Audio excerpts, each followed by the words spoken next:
Om Arunachala Ramanam. Shri Ramana e sua mensagem para o homem moderno, por Carl Gustav Jung. Shri Ramana é um verdadeiro filho do solo indiano. Ele é autêntico e, além disso, um verdadeiro fenômeno. Na Índia, é considerado o ponto mais imaculado na brancura dos céus. Encontramos na vida e nos ensinamentos de Shri Ramana o que de mais puro existe na Índia. Com seu alento de libertação da humanidade.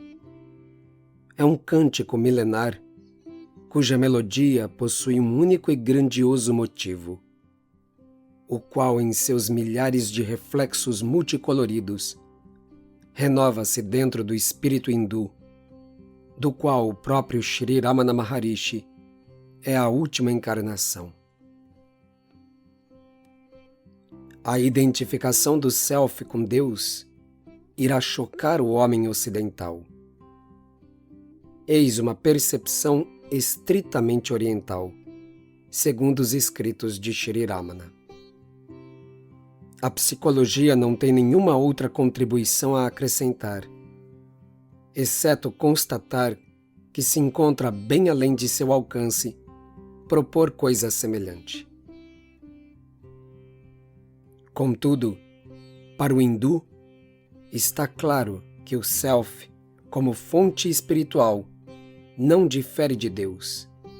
Habitando o próprio Self, o homem não apenas está contido em Deus, mas é o próprio Deus. Shri Ramana é bastante claro a este respeito. O propósito das práticas orientais é o mesmo do misticismo ocidental: mudar o foco do eu em Self, o homem em Deus. O que implica o desaparecimento do eu no Self e do homem em Deus. Esforço semelhante é descrito em Exercitia Spiritualia, no qual a propriedade pessoal, o eu, submete-se no mais alto grau ao Cristo. Shri Ramakrishna adotou a mesma posição no que se refere ao Self. Só que com ele torna-se um pouco mais evidente o dilema entre eu e Self. Shri Ramana deixa claro que o verdadeiro objetivo da prática espiritual é a dissolução do eu. Ramakrishna, entretanto, demonstra certa hesitação a esse respeito, embora afirme que, abre aspas, enquanto durar o senso do eu, serão impossíveis o conhecimento verdadeiro, gnana, e a libertação, mukti. Fecha aspas. Resta-lhe reconhecer a natureza fatal de Ahankara. Afirma ele, abre aspas, como alguns poucos podem obter essa união, samadhi, e libertar-se desse eu? Só muito raramente isso é possível. Falem o quanto quiserem, isolem-se continuamente. Ainda assim, esse eu insistirá em voltar. Derrube o choupo hoje e amanhã verá novos brotos formando-se. Quando por fim descobrir que esse eu não pode ser destruído, deixe que permaneça como o eu servo. Fecha aspas. Diante dessa concessão, Shri Ramana é, sem dúvida, mais radical. As relações entre essas duas quantidades, o eu e o Self, em constante modificação, constituem um campo de experiência que tem sido explorado pela consciência oriental de índole introspectiva, com intensidade praticamente inatingível para o homem ocidental. A filosofia oriental, tão diferente da nossa, representa para nós uma dádiva extremamente valiosa, a qual, contudo, devemos conquistar a fim de possuí-la. Mais uma vez, as palavras de Sri Ramana resumem os ensinamentos fundamentais acumulados pelo espírito da Índia ao longo de milhares de anos de contemplação do ser interior. A vida e a obra do Maharishi exemplificam mais uma vez o esforço interior do povo hindu na busca da fonte original libertadora. As nações orientais vêm-se ameaçadas por uma rápida desintegração de seus valores espirituais. E o que surge em lugar destes não pode ser considerado como o néctar do pensamento ocidental. Portanto, sábios como Sri Ramakrishna podem ser considerados profetas modernos. Não apenas nos fazem lembrar a milenar cultura espiritual da Índia, como também são a personificação dessa cultura.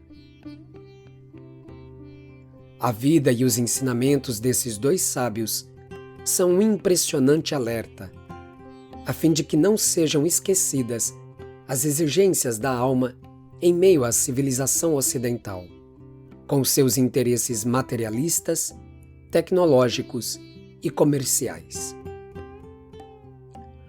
O ímpeto sôfrego rumo à obtenção e à posse nos campos político, social e intelectual, explorando a paixão insaciável e manifesta da alma ocidental, também vem se alastrando pelo Oriente e ameaça trazer consequências que precisam ser examinadas. Muito já se perdeu, não apenas na Índia, mas também na China, onde outrora o espírito vivia e florescia. A exteriorização da cultura ocidental, de fato, pode exterminar diversos males, cuja destruição mostra-se desejável e vantajosa.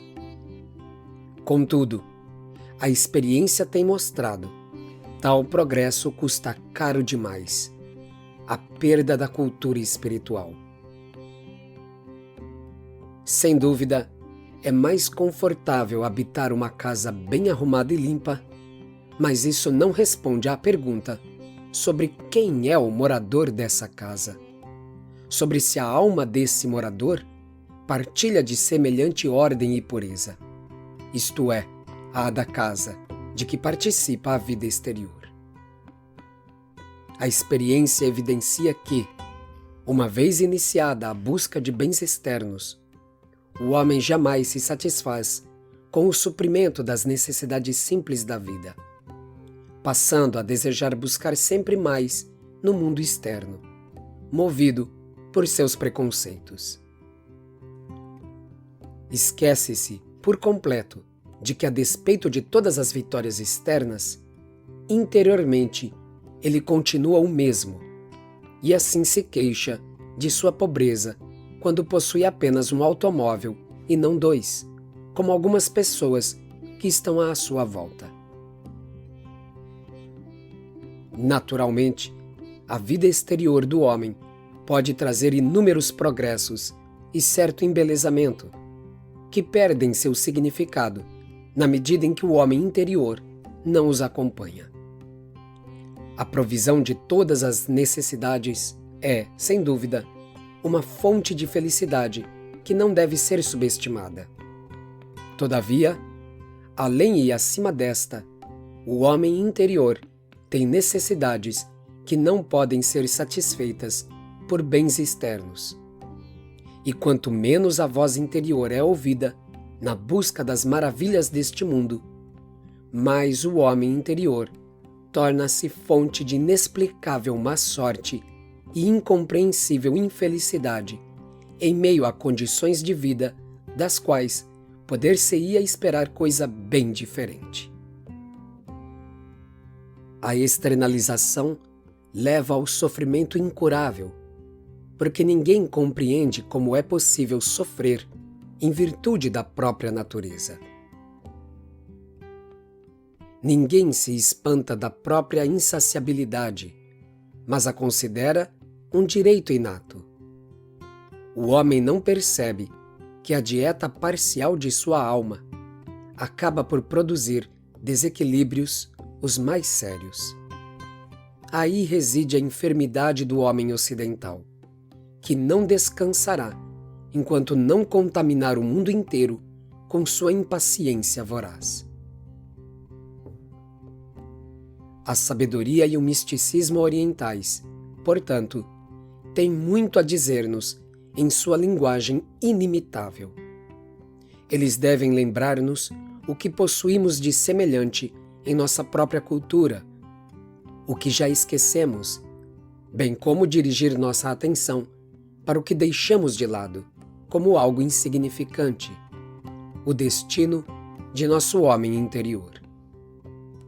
A vida e os ensinamentos de Sri Ramana são importantes não apenas para os hindus, mas também para o ocidental, fornecendo relatos de grande interesse humano, além de um alerta à humanidade que ameaça perder-se em meio ao caos de sua inconsciência e falta de autocontrole. Om Namo Bhagavate Shri Ramanaya.